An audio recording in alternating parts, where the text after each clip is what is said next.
En medio del océano, un hombre quedó atrapado bajo el mar. Estaba dentro de un crucero que se hundía, completamente a oscuras. Esta no es una película ni una historia exagerada.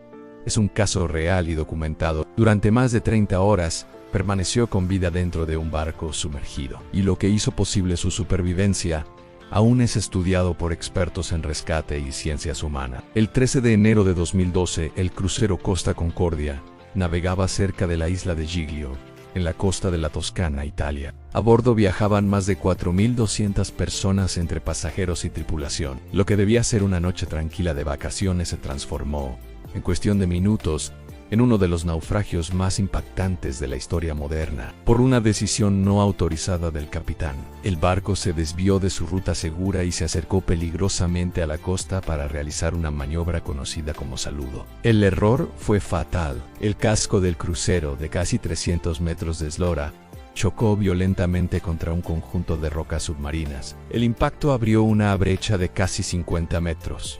El agua comenzó a entrar sin control, los sistemas eléctricos fallaron, y el gigantesco barco empezó a inclinarse de forma irreversible. El pánico se apoderó de todos. Mientras miles de personas luchaban por evacuar, los pasillos se transformaron en rampas empinadas, las escaleras dejaron de ser utilizables y muchas zonas quedaron completamente a oscuras. En medio de ese caos, un hombre quedó atrás.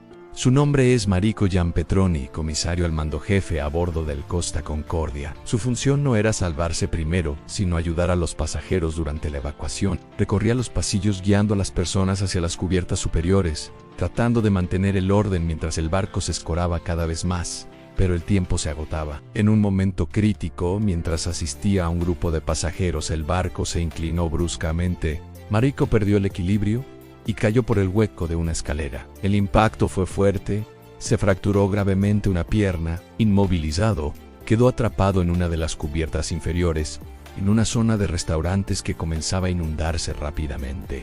Poco después, las luces se apagaron por completo. La oscuridad era total, solo se escuchaba el crujido del metal deformándose y el sonido del agua entrando sin detenerse. Marico estaba solo, herido y atrapado en el interior de un gigantesco barco que se hundía lentamente. Las horas comenzaron a pasar. El agua fría subía centímetro a centímetro, obligándolo a desplazarse como podía, arrastrándose hacia pequeñas zonas más altas. El frío lo atravesaba sin tregua.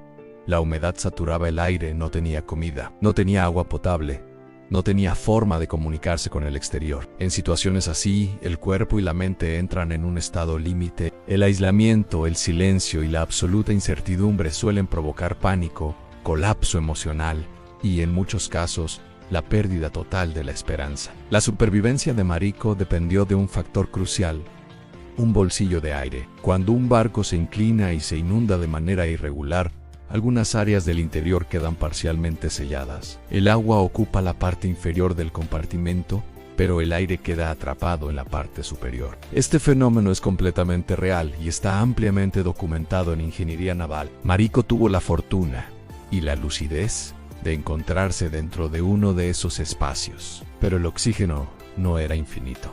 Cada respiración lo consumía. Cada movimiento innecesario reducía sus posibilidades. Aquí entra en juego la ciencia de la supervivencia humana. El pánico, el peor enemigo que puedes tener en situaciones difíciles, ¿verdad? Cuando una persona entra en pánico, el ritmo cardíaco se acelera, la respiración se vuelve rápida y superficial, y el consumo de oxígeno se dispara. Mantener la calma no es solo una cuestión emocional, es una necesidad biológica. A pesar del dolor extremo y la desesperación, Marico logró controlar su mente.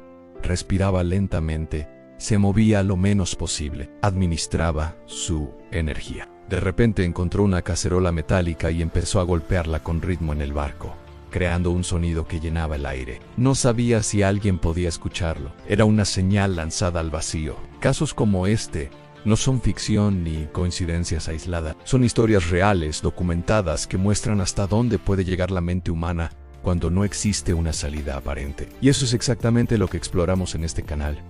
Mientras tanto, el frío avanzaba sin detenerse. La temperatura del agua y del acero provocaban una pérdida constante de calor corporal. Los médicos explicarían después que Marico estaba entrando en hipotermia, un estado en el que el cuerpo pierde calor más rápido de lo que puede producirlo. Esto afecta la coordinación, la conciencia y finalmente puede ser mortal. Sin embargo, el frío también tuvo un efecto paradójico. Al ralentizar el metabolismo, el cuerpo consume menos oxígeno. Sin saberlo, su organismo había entrado en un modo de ahorro extremo. En la superficie, las tareas de rescate continuaban. La Guardia Costera Italiana y los equipos de bomberos se adentraban en el interior del barco semisumergido. La visibilidad era casi nula, como si estuvieras en una niebla espesa. Había cables sueltos por todas partes, restos flotando y un riesgo constante de que todo se viniera abajo en cualquier momento. Era una locura. Con el paso de las horas, las expectativas cambiaron totalmente. Ya no se buscaban supervivientes,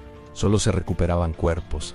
La realidad se volvió dura y triste, ¿no? Hasta que ocurrió algo inesperado. Más de 30 horas después del naufragio, durante una inspección rutinaria, varios buzos escucharon un sonido metálico. Al principio, todos creían que era el barco el que se estaba hundiendo, pero el sonido se repetía. Era rítmico intencional.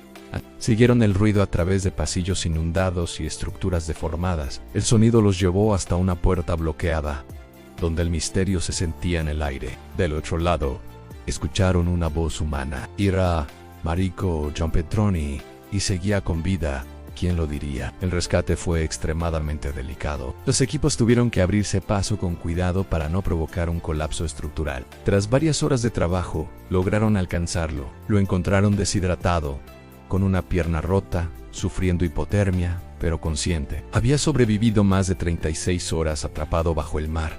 Los medios hablaron de un milagro. La ciencia ofreció una explicación clara. Ingenieros navales confirmaron que los compartimentos del Costa Concordia podían albergar grandes volúmenes de aire. Médicos de rescate explicaron que su supervivencia dependió de 3 factores: el tamaño del bolsillo de aire, la hermeticidad del compartimento y su capacidad para mantener un bajo consumo de oxígeno. Su autocontrol fue decisivo. El caso fue documentado oficialmente por la Guardia Costera Italiana y se convirtió en un ejemplo estudiado de supervivencia en condiciones extremas. No fue magia, no. Fue suerte inexplicable. Fue una combinación de circunstancias físicas reales y una fortaleza mental poco común. La historia de Marico Giampetroni deja una reflexión profunda. No habla de héroes invencibles, sino de seres humanos enfrentados a lo imposible. Nos recuerda que, cuando todo falla, la mente puede marcar la diferencia entre resistir o rendirse. Sobrevivir en su caso no fue un acto de fuerza, fue un acto de resistencia silenciosa, un acto de no rendirse cuando la lógica y la probabilidad decían que ya no había esperanza. Y a veces, incluso en la más absoluta oscuridad, un solo golpe puede ser suficiente para ser escuchado. Si te interesan las historias reales que desafían lo imposible, basadas en hechos verificables y explicadas con rigor, este canal es para ti. Aquí no se exagera la realidad, se investiga. Suscríbete y acompáñanos en la siguiente historia.